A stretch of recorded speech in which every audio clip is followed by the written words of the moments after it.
Épître de Paul aux Galates, chapitre 4. Or je dis que l'héritier durant tout le temps qu'il est un enfant ne diffère en rien d'un serviteur, bien qu'il soit le Seigneur de tout. Mais il est sous des tuteurs et des gouverneurs jusqu'au moment déterminé par le Père.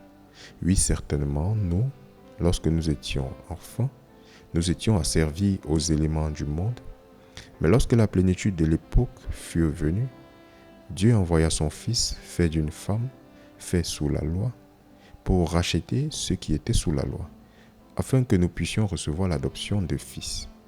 Et parce que vous êtes fils, Dieu a envoyé l'Esprit de son Fils dans vos cœurs, criant « Abba, Père ». C'est pourquoi tu n'es plus un serviteur, mais un fils. Et si un fils, alors un héritier de Dieu par le moyen de Christ. Quoi qu'il en soit, lorsque vous ne connaissiez pas Dieu, vous serviez ceux qui par nature ne sont pas des dieux. Mais maintenant, après que vous avez connu Dieu, ou plutôt que vous êtes connu de Dieu, comment vous tournez-vous de nouveau vers les faibles et misérables éléments auxquels vous désirez de nouveau être asservis? Vous observez les jours et les mois et les saisons et les années. Je crains pour vous, de peur que je ne vous ai accoudé du labeur en vain. Frères, je vous en implore, soyez comme je suis, car je suis comme vous êtes.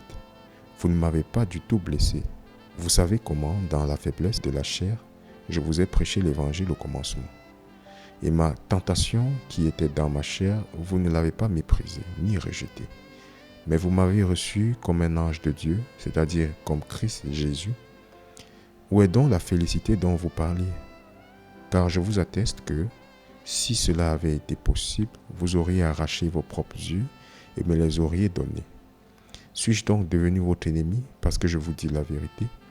Ils vous émeuvent avec zèle, mais pas avec bonne intention. Oui, ils veulent vous exclure afin que vous puissiez les émouvoir. Mais il est bon d'être toujours ému avec zèle dans une bonne chose, et pas seulement lorsque je suis présent avec vous.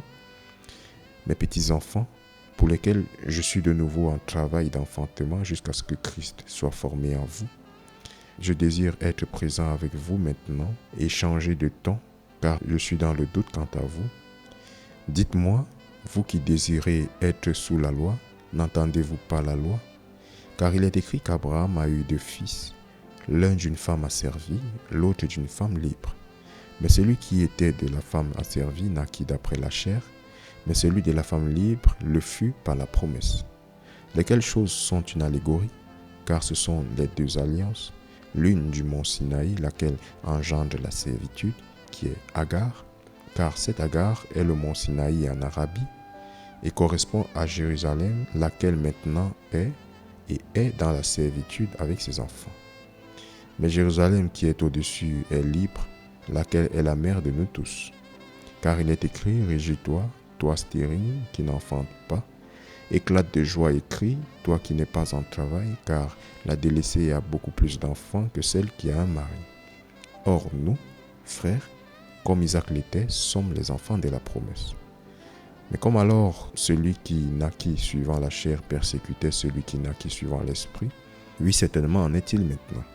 Néanmoins que dit l'Écriture, chasse la femme asservie et son fils, car le fils de la femme asservie ne sera pas héritier avec les fils de la femme libre.